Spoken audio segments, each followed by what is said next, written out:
الحمد للہ رب العالمین اللہم صلی علی محمد وعلی آلہ وصحبہ وبارک وسلم اما بعد اعوذ باللہ من الشیطان الرجیم بسم اللہ الرحمن الرحیم هو الذی انزل من السماء ماء لکم منہ شراب صدق اللہ العظیم رب اشرح لی صدری ویسر لی امری واحلل عقدۃ من لسانی یفقہوا قولی رب یسر ولا تعسر وتمم بالخیر آمین یا رب العالمین۔ سورہ نحل کا مطالعہ ہم نے سٹارٹ کر لیا تھا پچھلی نشست میں، ایک رکوع کا مطالعہ ہم کر چکے ہیں۔ آج انشاءاللہ اس کے دوسرے رکوع کا ہم نے مطالعہ کرنا ہے۔ هو الذی انزل من السماء ماء لکم منہ شراب، وہی ہے جس نے تمہارے لیے اتارا ہے آسمان سے پانی اور اسی کو تم پیتے ہو۔ یعنی کہ دوبارہ دیکھیں وہ واٹر سائیکل کی طرف ایک جملے میں ایک لطیف سا اشارہ کر دیا گیا ہے۔ یہ پچھلی صورت جو ہم نے پڑھی تھی سورہ ہجر، اس میں واٹر سائیکل پہ کو بڑا تفصیل سے بیان کیا گیا تھا کہ کس طرح اوپر سے بارش آتی ہے، پھر یہ ہے کہ کچھ پانی تو زمین میں جذب ہو کے ذخیرہ ہو جاتی ہے، باقی ندے نالوں کی شکل میں بہتا ہوا اور زمین کو سیراب کرتا ہوا چلا جاتا ہے۔ اسی طرح یہی پانی برف کی شکل میں پہاڑوں پہ برستا ہے، جو بڑے بڑے گلیشیئرز کی صورت میں، یعنی کہ آپ اس طرح سمجھ لیں کہ واٹر ٹینکس کی شکل میں وہاں پہ سٹور ہو جاتا ہے، اور یہ پھر سارا سال سوتوں اور ندیوں کی شکل میں دریا بن کے ہمارے ایگریکلچر نیڈز کو بھی پورا کرتا ہے۔ یہ ماحولیات کا یہ جو توازن ہے اس کو بھی برقرار رکھتا ہے اور ہمارے پینے کے بھی کام آتا ہے۔ تو هو الذی انزل من السماء ماء لکم منہ شراب، وہی ہے جس نے تمہارے لیے اتارا ہے آسمان سے پانی، اسی کو تم پیتے ہو۔ یہ ساری مطلب پورے واٹر سسٹم کی طرف ایک اشارہ کر دیا گیا ہے۔ وَمِنْهُ شَجَرٌ، اور اسی سے نباتات ہیں۔ یہ دیکھیں یہ جتنی بھی رویدگی ہے زمین کی، جتنا بھی سبزہ ہے، یہ پانی کی وجہ سے ہے۔ یعنی کہ ہم نے پچھلی صورت میں یہ بھی بڑی تفصیل کے ساتھ پڑھ لیا تھا کہ اس دنیا کی زندگی میں جو مبدأ حیات ہے وہ کیا ہے؟ وہ پانی ہے۔ پانی کے بغیر نباتات نہیں، اچھا نباتات نہیں تو جانور نہیں، اور جانور نہیں تو انسان کا سوال نہیں، تو سب کچھ ختم۔ تو بس یہ پانی نہ ہوتا تو کچھ بھی نہ ہوتا۔ وَمِنْهُ شَجَرٌ، اسی سے نباتات کا وجود قائم ہے۔ فِيهِ تُسِيمُونَ، جس میں کہ تم اپنے چوپائے چراتے ہو۔ اب بات ادھر آ گئی ہے۔ دیکھیں پہلے پانی کا ذکر ہماری پینے کے ساتھ کر دیا گیا کہ تم بھی اس کو پیتے ہو، پھر پودوں کا ذکر ہو گیا کہ یہ پودے ہی نہ ہوتے اگر پانی نہ ہوتا، اور پودے نہ ہوتے تو یہ جانور کدھر سے آتے، کدھر چراتے تم اپنے جانوروں کو۔ یُنبِتُ لَکُم بِہِ، اور اسی کے ذریعے سے اللہ تمہارے لیے اگاتا ہے الزرع، کھیتی، والزیتون، اور زیتون، والنخیل، اور کھجور، والاعناب، اور انگور، ومن کل الثمرات، اور تمام میوہ جات۔ ان فی ذلک لآیہ، اور یقیناً اس میں نشانی ہے ان لوگوں کے لیے، لقوم یتفکرون، جو کہ غور اور فکر سے کام لیتے ہیں۔ یعنی کہ یہ دیکھیں اللہ کی یہ ساری شان، یہ ساری آپ کو نعمتیں گنوا دی ہیں کہ یہ جو تخلیق ہے اس اللہ کا جو نظام ہے اس میں ایک تنوع پایا جاتا ہے۔ یہ جو رنگینی ہے، یہ جو رنگا رنگی ہے، یہ کس کی وجہ سے ہے؟ ہم نے بھی بات کر لی کہ پانی نہ ہوتا کچھ بھی نہ ہوتا۔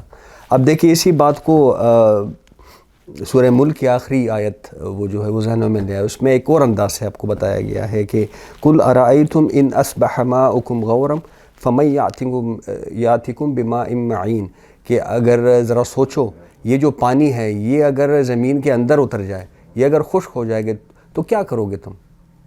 کون لائے گا تمہارے لیے چشمے کا پانی؟ یہ کچھ بھی نہیں رہے گا، نہ یہ سبزہ رہے گا، نہ یہ جانور رہیں گے، نہ تم خود رہے گا، کچھ بھی نہیں رہے گا۔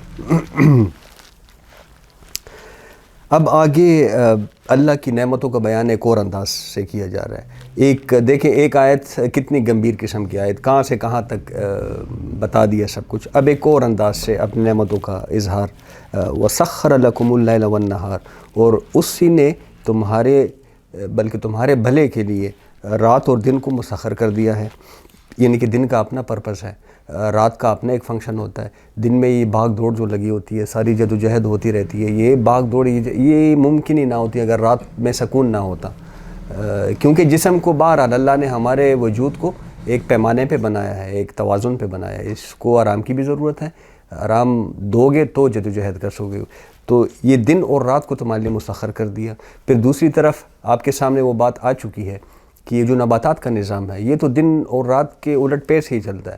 دن میں اپنا ایک فنکشن چل رہا ہوتا ہے فوٹوسینتھسس کا, پھر رات میں یہ ہے کہ ان کا ریسپائریٹری سسٹم ہی الٹ ہو جاتا ہے. اسی سے سارا ہمارا ماحولیاتی نظام کا ہے. یہ نہ ہو تو سب کچھ ختم.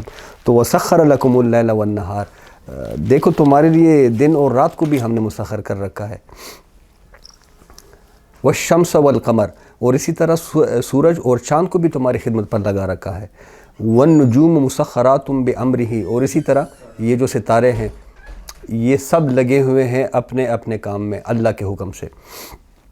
ان فی ذالک لآیہ, اور یقیناً اس میں بھی آیات ہیں, اس میں بھی نشانیاں ہیں.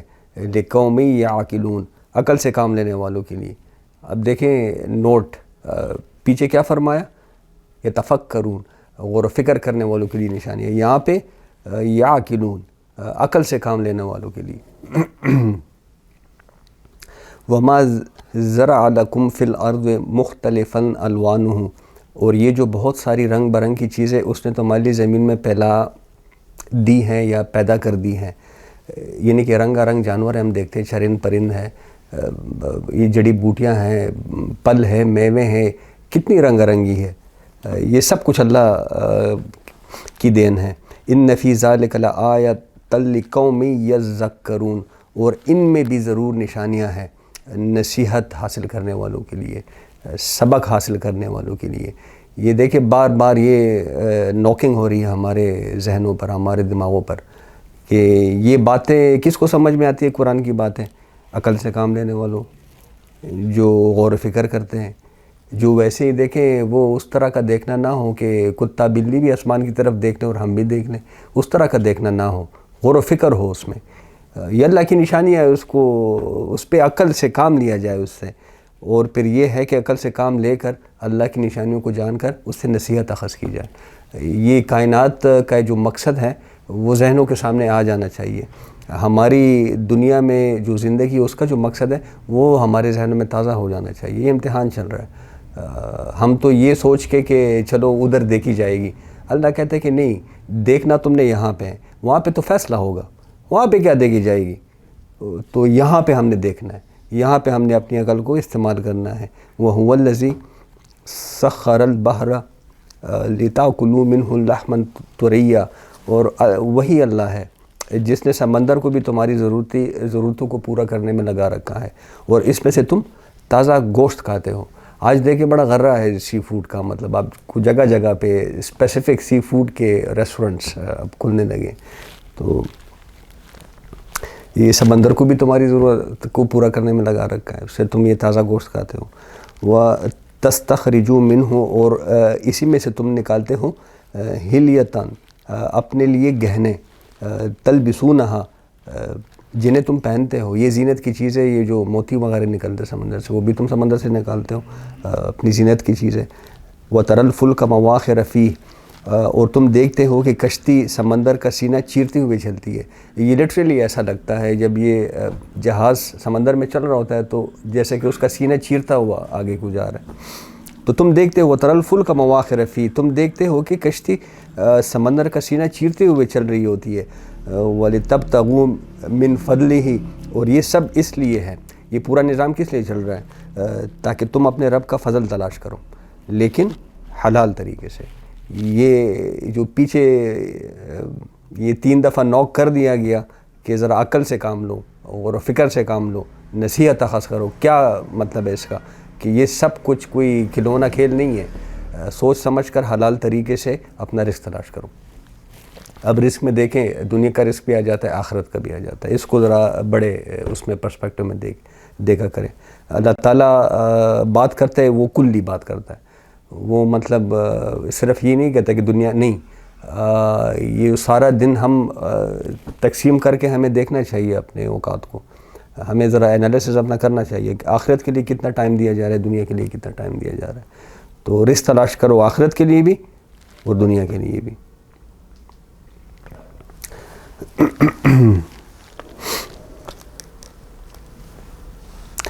وَلَعَلَّكُمْ تَشْكُرُونَ، اور تاکہ تم اس کا شکر ادا کرو، تاکہ تم شکر گزار بندے بنو اس کے۔ وَأَلْقَى فِي الْأَرْضِ رَوَاسِيَ، اور اسی نے زمین میں پہاڑوں کو لنگروں کی طرح گاڑ دیا ہے، میخوں کی طرح گاڑ دیا ہے، ان تمید بکم، تاکہ یہ زمین تمہیں لے کر لڑک نہ جائے، ڈھلک نہ جائے۔ آج دیکھیں ہمیں سائنس بتاتی ہے کہ جو پہاڑ کا وجود ہے زمین کے اوپر، یا یہ جو ان کی جو ابرائی ہے، ان کا جو بناوٹ جس طرح ہے، اس کا بنیادی مقصد یہ ہے کہ زمین کی نمبر 1 روٹیشن جو ہے اس کو، نمبر 2 اس کی موشن کو۔ زمین 2 قسم کی حرکت کرتی ہے، وہ روٹیٹ بھی کرتی ہے، وہ آگے کو موو بھی کر رہی ہے۔ ان دونوں حرکتوں کو متوازن رکھنا، ان کو ریگولیٹ کرنا، یہ اصل کام ہے پہاڑوں کا، یہ آج ہمیں سائنس بتاتی ہے۔ اب قرآن میں پہاڑوں کے متعدد اور بھی فوائد گنوائے گئے ہیں۔ البتہ یہ جو قرآن یہ جو پہاڑوں کا فائدہ ہے، یہ قرآن میں متعدد جگہ پہ اس کو واضح کیا گیا ہے۔ تو اس سے معلوم یہ ہوتا ہے کہ اصل میں یہ پہاڑ جو ہے، اس کا بنیادی مقصد یہی ہے کہ یہ ارتھ کی جو 2 مومنٹس ہے، روٹیشن پلس مومنٹ، اس کو ریگولیٹ کریں۔ باقی بھی جو فوائد ہے وہ بھی ہے، بس وہ بھی قرآن نے بیان کیے ہیں۔ وَأَنْہَار، اور اللہ نے ان پہاڑوں میں ندیاں چلا دی ہیں، دریا جاری کر دیے ہیں، وہی وہ واٹر سائیکل والا، وہ اس کی طرف دوبارہ ایک اشارہ ہو گیا۔ وَسُبُلًا، اور قدرتی راستے بنا دیے ہیں۔ اب دیکھیں یہ جو لَعَلَّكُمْ تَهْتَدُونَ، تاکہ تم ہدایت پاؤ، یعنی کہ تاکہ تم اپنی منزلوں تک پہنچ سکو۔ یہ جو انہار اور سبل ہیں، ان میں ایک بہت گہرا رشتہ ہے۔ آپ نے دیکھا ہوگا کہ یہ جو ندیاں یا جو دریا ہوتے ہیں، اس کے کنارے کنارے جو گزرگاہیں بن جاتی ہیں، یہ بہت اہمیت رکھتی ہے، خصوصاً پہاڑی علاقوں میں۔ آپ یہ قراقرم ہائی وے کو دیکھ لیں، شارع ریشم جس کو کہتے ہیں، یہ اصل میں پرانی گزرگاہ تھی، جو کہ یہ جو دریا سندھ ہے، اس کے کنارے کنارے قدرتی طور پہ بن چکی تھی، اسی پہ یہ ہائی وے بنی ہے۔ تو پہاڑوں میں ان قدرتی رستوں کی بڑی اہمیت ہے۔ میدانی علاقوں میں بھی البتہ اس کی اہمیت ہے، ایسی بات نہیں ہے، لیکن بہرحال پہاڑوں میں خصوصاً اس کی بڑی اہمیت ہے۔ تو وَأَنْہَارًا، ان پہاڑوں میں ندیاں بھی اللہ نے چلا دی، وَسُبُلًا، اور اسی کے آس پاس پھر اللہ نے قدرتی راستے بھی بنا دیے تمہارے لیے۔ کس لیے؟ لَعَلَّكُمْ تَهْتَدُونَ، تاکہ تم ہدایت پاؤ، تاکہ تم اپنی منزل تک پہنچ سکو۔ وَعَلَامَاتٍ، اور یہ علامتیں بنائی ہیں اللہ نے، یہ راہیں جو ہیں، یہ پہاڑ جو ہیں، اس میں یہ دریا جو ہیں، یہ علامتیں اللہ نے بنائی ہیں۔ وَبِالنَّجْمِ هُمْ يَهْتَدُونَ، اور تاروں سے بھی لوگ ہدایت پاتے ہیں، تاروں سے بھی لوگ رہنمائی حاصل کرتے ہیں۔ یہ دیکھیں، یہ انہی تاروں کے ذریعے سے پچھلے وقتوں میں یہ ساری نیویگیشن انہی تاروں کی وجہ سے، ستاروں کی وجہ سے۔ صحرا میں یہ جب رات کو سفر کیے جاتے تھے، یہ قافلے جو چلتے تھے، وہ انہی ستاروں کے ذریعے سے اپنے رخ کو معین کرتے تھے۔ اسی طرح سمندری جو سفر ہے، بحری سفر، یہ آپ کو پتہ ہے کہ یہ ستاروں پہ ڈیپینڈنٹ ہوتا ہے سارا، آج کے دور تک۔ پھر آج اسٹرونومی میں ان تاروں اور ستاروں کی لوکیشنز کا اور ان کا بہت اہمیت ہے۔ تو وَبِالنَّجْمِ هُمْ يَهْتَدُونَ، اس سے بھی تم ہدایت پاتے ہو، اس سے بھی تم اپنی منزلوں کو پہنچ جاتے ہو۔ یعنی کہ اللہ نے یہ ساری زمین یکساں نہیں بنا دی ہے، ہر خطے کو اپنے امتیازی علامتوں سے موزن کر دیا ہے۔ پہاڑ ہے تو اس میں قدرتی راستے بھی بنے ہوئے ہیں، اگر ریگستانوں کی بات کر لیں، سمندروں کی، تو اس کے لیے ستاروں کو وہ نیویگیشن کا نظام سارا بنا لیا جو آج تک استعمال ہوتا ہے۔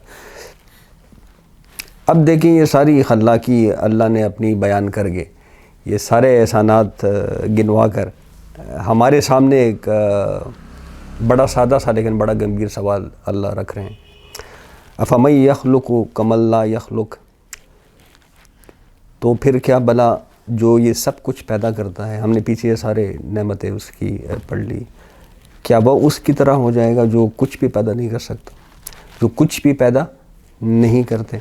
یعنی پیچھے وہ سارا فلسفہ ابھی آپ کے سامنے میں نے رکھ دیا، اپنے سارے احسانات گنوا کر، کہ انسان اپنے وجود سے لے کر دنیا اور آسمان کے گوشے گوشے تک اپنی نظریں دوڑا لیں، ہر جگہ سے توحید کی گواہی ملے گی۔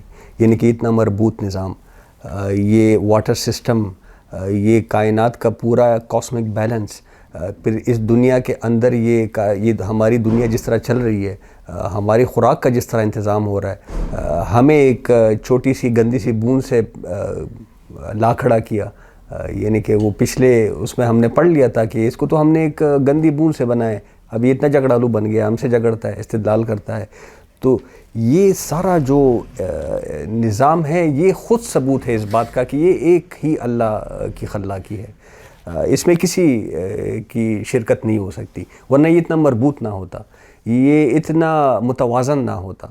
یہ ایک ہی الہ کی خلاقی ہے. بہرحال هو اللہ الخالق البارئ المصور له الاسماء الحسنى، وہی ہے تخلیق کا یہ منصوبہ بنانے والا، اس کو جاری فرمانے والا، اور اسی کے مطابق تصویر گری کا، یہ سب کچھ وہی کر رہا ہے. اس میں اگر دوسرے خدا کی تھوڑی سی بھی آمیزش ہو جائے تو ذرا دنیا میں اپنا حال دیکھ لیں، ایک گھر کا حال دیکھ لیں، میاں بیوی کی چخ چخ ساری دن رات چلتی رہتی ہے.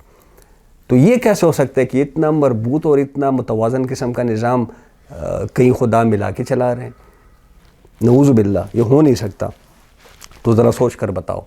اب دیکھیں یہ ساری باتیں ذرا ذہن میں رکھ کر اللہ پوچھ رہا ہے، ذرا سوچ کر بتاؤ بھلا جس نے یہ سب کچھ پیدا کیا ہوا ہے، جو یہ سارے نظام کو چلائے ہوئے ہیں، وہ اس کی طرح ہو سکتا ہے جو کچھ پہ پیدا نہیں کر سکتا؟ یعنی کہ تمہارے یہ جو معبود ہیں ان کا خلاقی میں، تخلیق میں کوئی کردار نہیں ہے، کوئی حصہ نہیں ہے. اور دیکھیں یہ چونکہ کفار مکہ، قرآن کا پہلا خطاب تو انہی سے ہیں، تو کفار مکہ خود تسلیم کرتے تھے کہ یہ جو کائنات ہے، یہ جو زمین اور آسمان ہے اور اس کے بیچ جو کچھ بھی ہے، یہ سب کچھ اللہ نے بنایا ہے. قرآن اس کی گواہی دیتا ہے کہ اے نبی صلی اللہ علیہ وسلم جب آپ ان سے پوچھیں گے کہ یہ سب کچھ کس نے بنایا ہے تو ان کا جواب کیا ہوگا؟ لیکون اللہ، یہ سب اللہ نے بنایا ہے. ہاں وہ کیا کہتے تھے کہ یہ جو ہمارے معبود ہیں، ہمارے بت اور فرشتے، یہ اللہ کے ہاں ہمارے سفارشی بنیں گے، سفارش کریں گے. تو اللہ کہہ رہا ہے کہ ان کا تخلیق میں بہرحال کوئی حصہ نہیں ہے.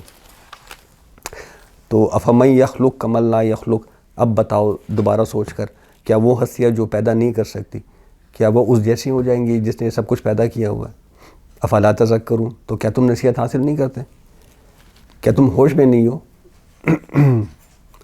وَإِن تَعُدُّوا نِعْمَةَ اللَّهِ لَا تُحْصُوهَا، اور اگر تم اللہ کی نعمتوں کو گننا چاہو، اللہ کی نعمتوں کا شمار کرنا چاہو، اس کا احصار کرنا چاہو، اس کا احاطہ کرنا چاہو، کبھی نہیں کر سکو گے. اس کی لاتعداد نعمتیں تو ایسی ہیں جس کا ہمیں علم ہی نہیں ہے، اس کا ہمیں شعور ہی نہیں ہے. ہمارے اپنے جسم کے اندر کیا کچھ چل رہا ہے ہمیں پتہ ہی نہیں ہے. تو ان اللہ لغفور الرحیم، حقیقت یہ ہے کہ اللہ بڑا ہی درگزر کرنے والا ہے، نہایت رحم فرمانے والا ہے. اب دیکھیں اس آیت میں ذرا اس بات کو ذہن میں رکھیں کہ وَإِن تَعُدُّوا نِعْمَةَ اللَّهِ لَا تُحْصُوهَا اور ان اللہ لغفور الرحیم. اب اس کے مابین ایک بڑی گمبھیر قسم کی داستان ہے، انکہی داستان جو کہ موجود ہے، لیکن یہاں پہ اس کو بتایا نہیں گیا. کیوں؟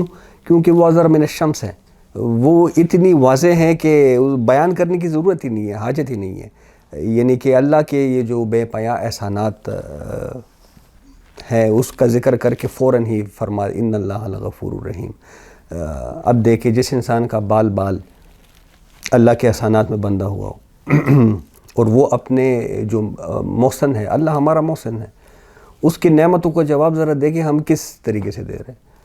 یہ کس قسم کی بے وفائیاں ہو رہی ہیں، یہ کس قسم کی غداریاں ہو رہی ہیں، کس قسم کی سرکشیاں اپنے معاشرے کو ذرا دیں. یہ ہم مسلمان ہیں الحمدللہ، ایسی بات نہیں ہے کہ ہم کوئی غیر مسلم ہیں، ہم مسلمان خود کو کہتے ہیں. اپنے معاشرے کا حال ذرا دیکھ لیں. لیکن وہ ایسا رحیم، ایسا حلیم کہ ہماری ان تمام بدمعاشیوں کے باوجود، ہماری ان تمام بے وفائیوں کے باوجود صبح شام اس کے نعمتوں سے مالا مال ہوتے رہتے ہیں. 5 وقت کا کھاتے ہیں، کپڑوں سے وارڈروب ہمارے بڑے ہوئے ہیں، ایسے گھروں میں ہم رہ رہے ہیں، اور اللہ جو کہہ رہا ہے وہ ہم کر نہیں سکتے. افتؤمنون ببعض الکتاب تکفرون ببعض والی کیفیت ہے. بس ٹھیک ہے، نماز وغیرہ روزہ بس جی اتنا کافی ہے، باقی قرآن وہ کسی اور کے لیے، ہمارے لیے تو اترا ہی نہیں ہے. نعوذ باللہ. اب اس طرف ذرا توجہ دلائی جا رہی ہے کہ تم اگر گننا چاہو اللہ کی نعمتوں کو تو کبھی نہیں گن سکتے، اور حقیقت یہ ہے کہ وہ بہت ہی غفور ہے، بہت ہی رحیم ہے. ورنہ تمہاری بدمعاشیوں کا حال تو یہ ہونا چاہیے تھا کہ عذاب کے کوڑے تم پہ برستے صبح شام، لیکن نہیں برستے، نعمت ہی برس رہی ہے. تو ان اللہ لغفور الرحیم واللہ یعلم ما تسرون وما تعلنون، اور اللہ خوب جانتا ہے جس کا تم اعلان کرتے ہو اور جو کچھ تم مجھ سے چھپاتے ہو سب جانتا ہے اللہ. وہ تمہارے کھلے اور چھپے سب سے واقف ہے. یعنی کہ کوئی احمق یہ نہ سمجھے, مطلب اس طرف ذرا توجہ دلائی جا رہی, کوئی احمق یہ ہرگز نہ سمجھے کہ انکار خدا یا شرک یا منافقت اور معصیت کے باوجود یہ نعمتوں کا جو سلسلہ چل رہا ہے بند ہی نہیں ہو رہا. اس کی وجہ یہ ہے کہ اللہ ہمارے حرکات سے باخبر نہیں ہے. ایسا بالکل بھی نہیں ہے. اللہ تعالیٰ کا یہ کوئی بندر بانٹ نہیں ہے, نہ یہ اندھی بانٹ ہے کہ جس کا کوئی حساب کتاب نہیں. ہر چیز کا حساب کتاب ہو رہا ہے. بس یہ ہے کہ یہ دنیا کی جو زندگی ہے یہ ایک امتحان ہے. اس امتحان کے لیے اللہ نے ایسا ہی نظام بنایا ہے. تو مزے اڑا لو, کھا لو, پی لو, مزے کر لو, حساب بہرحال ہوگا.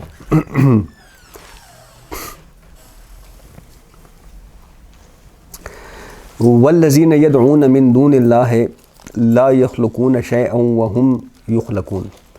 تو یہ لوگ جن کو پکار رہے ہیں اللہ کے سوا, اللہ کو چھوڑ کر, انہوں نے کوئی شے پیدا نہیں کی. پیچھے ایک بات کر دی, اب اس کی وضاحت آ رہی ہے. انہوں نے کوئی شے پیدا نہیں کی, وہ نہیں پیدا کرتے کوئی بھی شے. وہم یخلقون, بلکہ وہ تو خود پیدا کیے گئے ہیں, وہ تو خود مخلوق ہیں. یعنی کہ پوجا کن کی ہوتی تھی؟ اگر ملائکہ کو لے لیں, ملائکہ مخلوق, انبیاء اور رسل مخلوق, اولیاء اللہ مخلوق. اور آج کا شرک اگر ہم ذرا دیکھ لیں, ہم تو آج کل سجدے امریکہ کو کر رہے ہیں, تو امریکہ اور روس مخلوق, وہ کوئی خالق توڑی ہیں, وہ بھی مخلوق ہے. یہ مال و متاع جس کے لیے ہم ایمان کے سودے کرتے رہتے ہیں صبح شام, یہ جو بازار گرم ہے, آج کل الیکشنز میں جو کچھ ہو رہا ہے, تو یہ جو مال و متاع یہ مخلوق. کیا شے ہے اس کائنات پہ جو مخلوق نہیں ہے؟ سب مخلوق ہے, ایک ہی خالق ہے. تو والذین یدعون من دون اللہ لا یخلقون شیئا وہم یخلقون. یہ جو بے وقوف لوگ ہیں جن کو پکار رہے ہیں, تو انہوں نے کسی چیز کو پیدا نہیں کیا, بلکہ وہ خود پیدا کیے گئے ہیں. اموات غیر احیاء, یہ سب مردہ ہے نہ کہ زندہ. اب دیکھیں یہاں پہ یہ جو اب آیت کا حصہ ہے, اس سے اندازہ ہوتا ہے کہ اصحاب قبور کی طرف اب بات کی جا رہی ہے کہ اموات غیر احیاء, وہ مردہ ہیں, زندہ نہیں ہے. وما یشعرون ایان یبعثون, بلکہ انہیں تو اس کا بھی شعور نہیں ہے کہ وہ دوبارہ کب اٹھائے جائیں گے. یعنی کہ وہ عالم برزخ میں ہوں گے. اگر اولیاء اللہ ہے, انبیاء اور رسل ہیں, وہ عالم برزخ میں ہے, بہت اچھے حال میں ہوں گے. اللہ ان تک کوئی شے پہنچانا چاہے پہنچا دے گا, وہ اللہ کی انشاء ہے.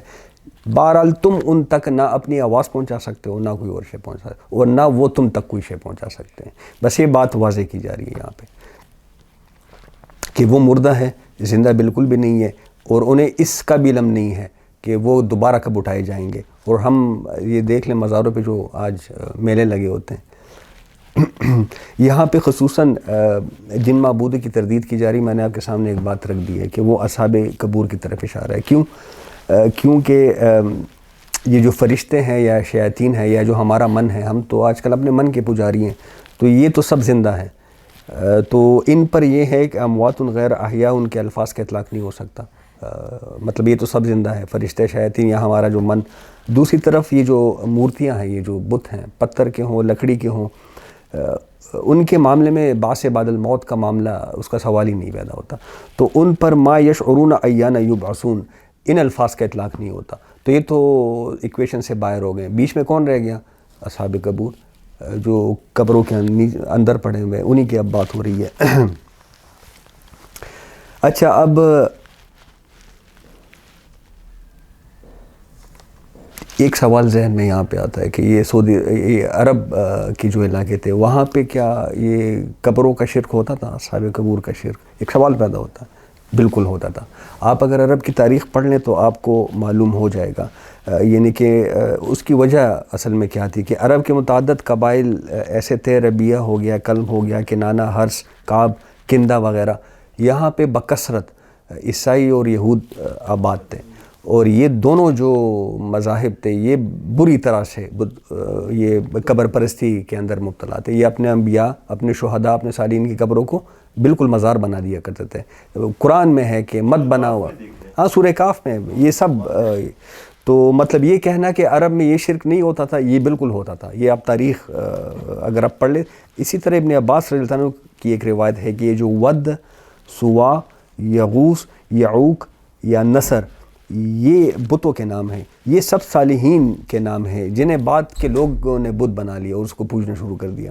اسی طرح حضرت عائشہ رضی اللہ عنہ کی ایک روایت ہے کہ یہ جو اساف اور نائلہ، یہ بھی بتوں کے نام ہیں. یہ دونوں انسان تھے. اب کچھ ایسی ہی روایت لات، منات اور عزیٰ کے بارے میں موجود ہے، مذائقہ خیز. 100 کے دیکھیں وہ روایت میں یہاں تک آتا ہے کہ یہ مشرکین کا یہ عقیدہ تھا کہ یہ جو لات، عزیٰ، یہ اللہ کے ایسے پیارے تھے کہ اللہ میاں جاڑا لات کے ہاں گزارتے تھے اور گرمی عزیٰ کے ہاں گزارتے تھے. نعوذ باللہ من ذالک. دیکھیں اس طرح کے عقائد ان کے تھے.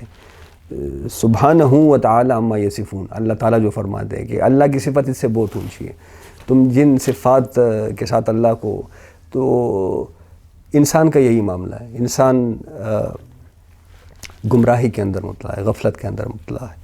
ما قدر اللہ حق قدری. اللہ گلہ کرتا ہے اصل میں انسان سے کہ تم نے میری اس طرح کی قدر کی نہیں جس طرح کی قدر کرنے کا حق ہے. یعنی کہ اللہ کی شان، اللہ کی قدرت کو ہم نے جانا ہی نہیں. اللہ ہی حق ہے. بہرحال ساری باتوں کا ایک ہی مقصد ہے کہ اللہ ہی حق ہے، باقی سب متاع الغرور. زمین اور آسمان کے درمیان یہ سب اسی کی بادشاہت ہے، اسی کا حکم چلتا ہے. ان الحکم الا للہ. اور کسی کا حکم نہیں چلتا. اب اللہ نے ہمیں شعور جو عطا کیا ہے، یہ جو تخیل اللہ نے ہمیں عطا کیا ہے، بہت بڑی نعمت ہے. اس کی وجہ کیا ہے؟ مطلب یہ ہمیں کس لیے آخر عطا؟ اس لیے کہ ہم اس شعور اور اس تخیل کا محور صرف اللہ کو بنائیں.